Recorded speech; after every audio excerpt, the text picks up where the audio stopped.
Pessoal, priorizei aqui esse vídeo porque não é só para tempo de quaresma. Confissão não é só para tempo de quaresma. Os aspectos psicológicos da confissão. E o último aspecto eu vou falar sobre a sexualidade. O que sexualidade tem a ver com o sacramento da confissão? Fique aqui com a gente, fique aqui que a gente vou explicar.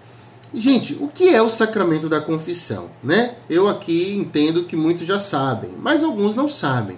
É aquela palavra que Jesus disse aos primeiros apóstolos, dizendo, olhe, quem confessar, aqueles que vocês perdoarem. Então Deus direcionou para algumas pessoas que a Igreja Católica entendeu, nós católicos entendemos que esses são os padres, os sacerdotes, tá certo? Então, esse ato de ir a um sacerdote se confessar, eu vou falar de 5 aspectos, de 5 áreas do ser, que envolve, que é a psicologia, que estuda essas áreas do ser, para te ajudar, ao momento que você for se confessar, você ter mais ainda propriedade da beleza, da riqueza e da força do sacramento. Tá certo? Não é apenas uma questão aqui intelectual. Inclusive é o segundo aspecto psicológico que eu vou falar, da cognição. Mas o primeiro aspecto é o da vontade, que a gente chama também de volição.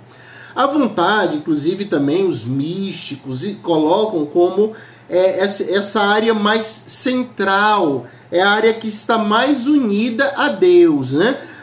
É a área que envolve mais a graça, a virtude teologal, né? A fé, esperança e caridade de Deus toca mais a vontade.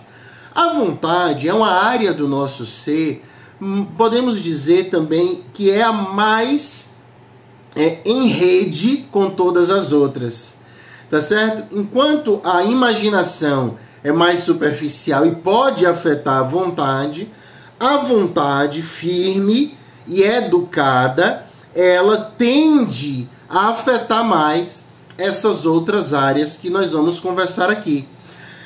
O sistema nervoso, que está em todo o nosso corpo humano, ele, juntamente com a cognição, a inteligência, com a memória, com a imaginação, com a afetividade e com a sexualidade, vamos pensar assim, existe todo um reforço para que a vontade, aí você precisa realmente tomar cuidado com o contexto que você vive. Se você vive num contexto, às vezes até não é maldade, muitas pessoas cresceram em outros irmãos, que cresceram em igrejas que não compreendem da forma que nós compreendemos o sacramento da confissão. Ele pensa que confessar com o padre, ou seja, ele não tem vontade, desejo, tá certo? Que inclusive, como diz Amadeu Cintini, o desejo é muito mais importante do que a perfeição moral, não é? A perfeição moral é importante, mas a intensidade do desejo, é isso que ele fala. Ou seja, o que é a intensidade do desejo? É você ali ter a firmeza de se comportar, né? Ou seja, e se movimentar. A vontade é isso, de ir agir, a ação de ir ao padre. E aí não importa se você, no momento, veja até São João da Cruz, no Cântico Espiritual, ele vai dizer que mesmo vai chegar um momento de purificação que mesmo sem entender nós vamos amar, não é? Nós vamos fazer a caridade. A caridade ela é tão, podemos dizer assim, central e independente, que ela às vezes não vai depender de imaginação, vou imaginar se essa pessoa merece o meu amor. Não, ela é um ser humano, objetivamente, merece aqui algum tipo de ajuda, se está me pedindo ou se está precisando de mim. E eu vou lá e vou ajudar. Então a vontade, essa educação da vontade, que depois da atitude da Eucaristia tem nessa principal atitude, que é o da confissão, são os dois maiores e mais importantes, preste atenção. os mais importantes momentos da nossa vida, da nossa vida humana, os momentos que como católicos entendemos como os mais felizes, e aqui como psicólogo eu trago essa explicação, com os meus conhecimentos também psicológicos, para você entender que a Eucaristia, mas também a confissão, são dois comportamentos, e aí tem muitos católicos aí que estão vivendo, né, a felicidade, a graça. Claro que todo domingo já lhe pode fazer um grande santo, mas se você deseja mais, claro que sempre é bom. Então a vontade é esse desejo que deve ir crescendo, por exemplo, para ir se afastar um pouco, para estar a sós com Deus, um desejo a firmeza ali, de começar a ler 5 minutinhos, todo dia a Bíblia, de 10, 15, 20 vai aumentando, mas não tem jeito.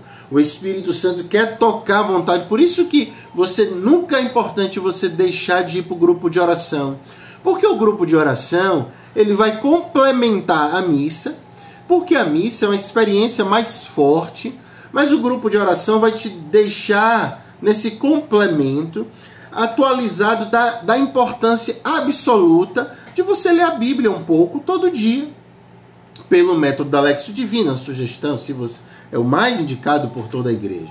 A cognição, preste atenção, é a capacidade de você, da velocidade do acesso, a velocidade da organização, é outra coisa, tá certo?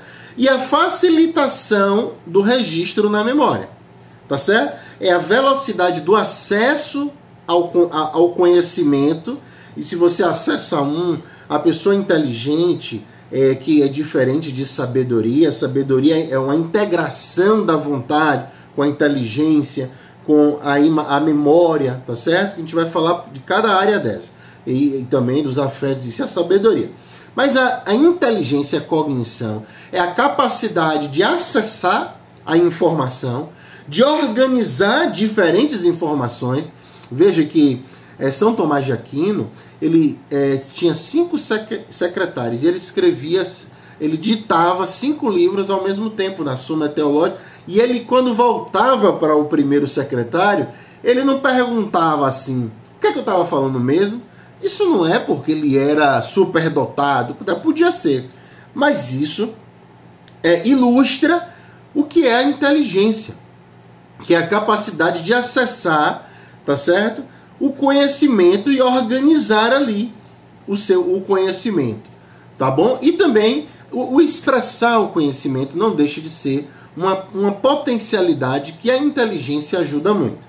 Você entendeu a inteligência? Depois assista de novo esse vídeo, é muito importante, que às vezes você tem essas faculdades, a gente pensa que faculdade é só... Eu fiz a faculdade de psicologia, você fez de outro, a faculdade é só academia, né? Academia científica, não. Faculdades da alma, ou faculdades humanas, são tudo isso aqui que eu estou falando, que lhe faculta desejar, organizar o pensamento, né? Por isso que existe também fragilidade, a gente chama de psicopatologias. Por exemplo, o delírio, ele é da imaginação, mas ele afeta muito a cognição, né? Onde o pensamento ali, você não consegue parar num pensamento, analisar, pensar, observar, quebrar esse pensamento nas palavras do que ele quer dizer. Por isso que ajuda muito na leitura da Bíblia você exercitar a inteligência, porque às vezes tem uma letra ali, uma vogal ali que vai fazer diferença na sua correta compreensão. A memória, vamos passar para a memória. A memória é a capacidade de armazenamento do conhecimento. A memória, esse armazenamento é muito importante. Até porque, gente, tudo isso é dom de Deus, né? Muitos psicólogos aí não acham isso dom de Deus, mas é dom de Deus. Se é dom de Deus, se Deus, por exemplo, se Deus lhe deu a capacidade, daqui a pouco nós vamos falar da imaginação, é um dom de Deus. Por ser algo da superfície da sua vida humana, a imaginação pode ser mais afetada, até por uma ação diabólica, mas é um dom de Deus e nós vamos falar daqui a pouco. E a memória, veja, é a capacidade de armazenamento, onde a inteligência vai lá. Claro que a inteligência não vai só na capacidade de armazenamento em todo o seu sistema nervoso. Nós temos um neurônio de 1 metro, né, na nossa perna, por exemplo. Então, os neurônios. Então, a inteligência vai, pega na memória as informações, não só na memória, também no ambiente. Organiza aqui, peguei aqui essa informação e organizo dentro de mim, no meu raciocínio. Pego informações juntos com as que eu tenho também. E por isso que é muito importante esse autoconhecimento. Porque muitas vezes a gente vai jogado de um lado para o outro e a gente não é jogado, por exemplo, para a fila da confissão e para a fila da Eucaristia. Para mais vezes até, não é? O desejo, por exemplo, uma vontade educada para desejar mais, desejar ao ponto de levar outros. Você vê quantas e quantas pessoas vai todo domingo para a missa, mas na outra semana não leva mais ninguém. Percebe a fragilidade? Por isso que a gente vê tantas famílias aí. O avô não consegue mais levar o filho não consegue mais levar o neto. E como resolver isso? Primeiro você está num ambiente que realmente a ação do Espírito Santo toque cada vez mais essas áreas. Então, vontade, inteligência, são as duas principais, tá certo? Mas a memória também é muito importante, tá certo?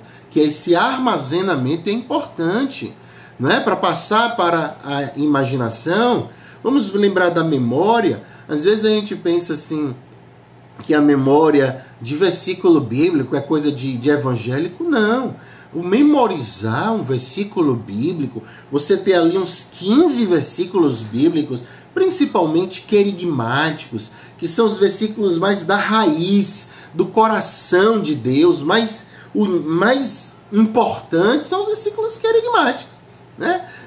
Deus amou tanto o mundo, né, que amou João 10:10, né, eu vim para que todos tenham vida e vida em abundância. Então essa memória, né, Apocalipse 3:20, eis que estou à porta e bato, né? Então você vê que imaginar, aí vamos entrar na imaginação.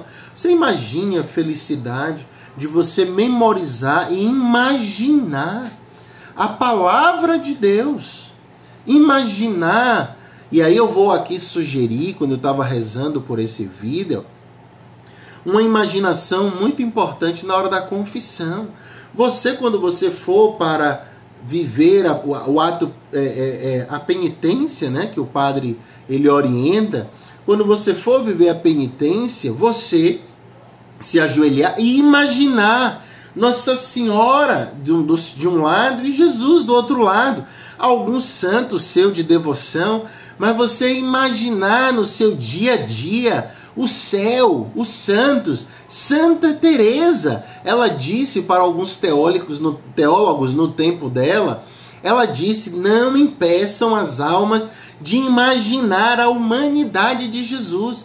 Você fechar os olhos, olha, tudo você está me vendo aqui é algo concreto, algo real, e você está confiando que você está me vendo.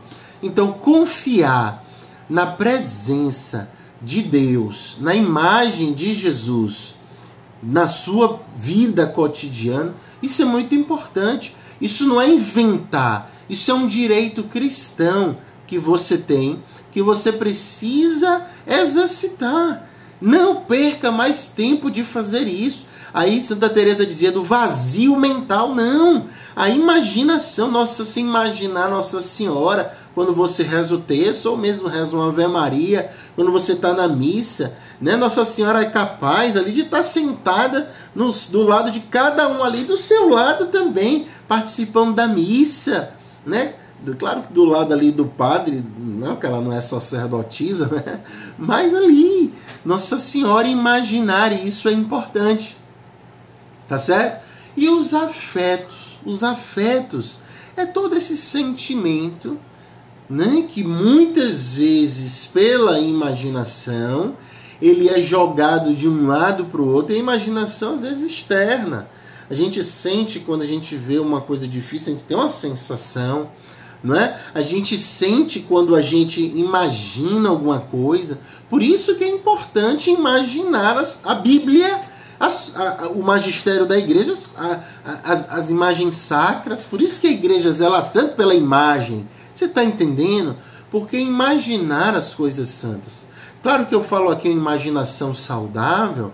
Vou dizer aqui um detalhe, que você pode imaginar mais tarde um beijo na sua namorada, se você é namorado. Você pode imaginar, se você é casado e vive o matrimônio, você vivendo o ato com sua esposa, para mais tarde você consumar esse ato, você ligar para ela, amor, isso, imaginar isso é saudável. Você está entendendo? Claro que você imaginar isso fora do casamento, você imagina, é normal, mas você não vai alimentar como você imagina casado. Que você deve imaginar. Não é só um direito, é um dever. E a sua esposa também. Né? Isso é sério e importante. Então isso tudo tem uma afetividade, que a afetividade, por ser uma área mais capa da nossa vida, ela é mais afetada, é próprio dela sofrer. É como o mar. A superfície, as ondas grandes, né? Me lembro que eu fiz uma viagem com minha mãe, num barco tão pequenininho, né? Minha irmã caçula, tinha uns também, minha sobrinha. Foi um horror. Mas o mar é assim. Quanto mais profundo o mar, ele é calmo. Sabia disso? Né? Por isso que Deus pede pra gente jogar, né? Ele diz que ele joga no fundo do mar, né, os nossos pecados. Ele esquece? Não, ele não fica lembrando. É diferente. Tá certo? É diferente. Então, ou se lembra para se aproximar de você com amor. Nunca lembra para se inquietar, né? Como às vezes a gente lembra, aquela pessoa me ofendeu, aí a gente fica assim com aquele sentimento ruim e se afasta, né? A vontade mal educada, em vez de ir conversar para que a pessoa não faça mais isso, perdoar, despertar o arrependimento, esperar o arrependimento, mas tem que ter o arrependimento, tá certo? Mas você já ministra a oração, a misericórdia, na oração para com aquela pessoa. Então essas são as áreas do ser. Tudo isso ajuda na confissão. Você imaginar que quando o padre coloca ali as mãos, é Cristo que está fazendo aquilo, ministrando sobre você a absolvição, isso é muito importante. Porque você está... porque é Cristo que está fazendo isso mesmo. Então você está unido à verdade. Quanto mais unido à verdade, você está unido a Deus. Né? E aí também a afetividade te ajuda a organizar também a experiência até com as lágrimas. Tá certo? Para não ficar uma experiência descontrolada e muito menos apática, muito menos, vamos dizer assim, sem existir. As lágrimas é importante, não só em velório. As lágrimas é importante, às vezes, quinzenalmente você chorar os seus pecados, eu estou dizendo assim, mas isso vai... Agora é estranho, a pessoa nunca chora os seus pecados, por quê? Qual o problema? Não é? Da mesma forma, o se alegrar, né? O humor, ele está muito aí nos afetos, e ele precisa ser estabilizado, porém, isso é um caminho, mas ao mesmo tempo é próprio dele esse mar revolto, tá certo? E a gente vai aí com todo esse exercício organizando. Se inscreva no canal, deixe seu like, mostre um pouco uma aula, assim, mas um pouco nesse vídeo na sua paróquia, nos grupos dos seus irmãos de WhatsApp, tá certo? Pode ajudar na quaresma, mas é para sempre. A gente precisa aí dessa compreensão no dia a dia, do autoconhecimento. É muito importante, meus irmãos, a gente conseguir pensar a vida de uma forma com antropologia, com seriedade, profundidade e amor para consigo mesmo, para a gente amar também as pessoas, tá certo? Isso é muito importante, tá bom? Reze por mim. Eu atendo também como psicólogo, eu estou aí num grupo que eu coloco sempre na descrição sobre direção espiritual. Na descrição também eu tenho vários cursos que você pode conhecer os meus cursos, comprar. Você pode também, aí se você quiser, deixe o seu comentário, é muito importante. Aí no YouTube mesmo, você tem a parte de compartilhar e tem a parte de você também escrever a sua opinião, tá bom? É um vídeo que não podia ser menor, para que você assistindo, inclusive outras vezes, você se aproprie e não seja um católico bobão, né? A gente vê uns católicos às vezes que não tiveram acesso, ou às vezes tem tanta coisa e a pessoa fica aí, às vezes o pessoal ataca a igreja e fica calado, ataca os bispos e fica calado. Sim, meu irmão, esse bispo fez algo errado, mas bora amar a igreja, bora aqui espalhar o amor à igreja, tá certo? Deus lhe abençoe sempre mais. Deus te abençoe muito, muito, muito. Shalom. E reze por mim também. Até mais.